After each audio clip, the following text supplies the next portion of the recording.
बचपन में कैलू बहुत घूम के खेला, अगेला से ज्यादा बढ़ल पछेला।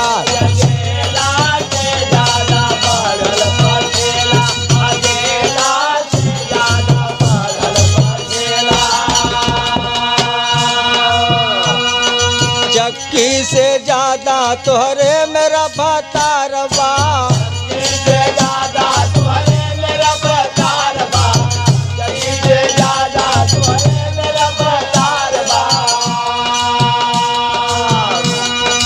आदमी पीसे वाली चक्की तोहार बा,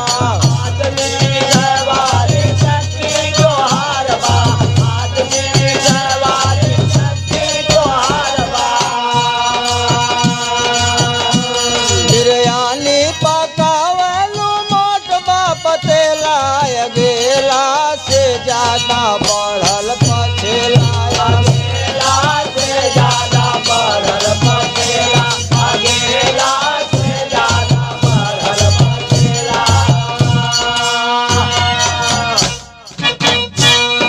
केतनिन के घर से बेघर तू बनवलू,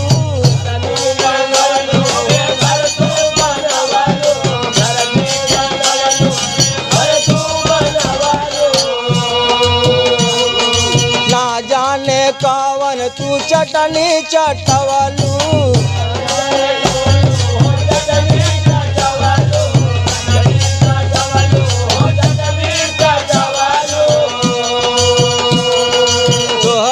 चुंबक में फंस जाला गदेला, अगेला से ज्यादा बढ़ल पछेला।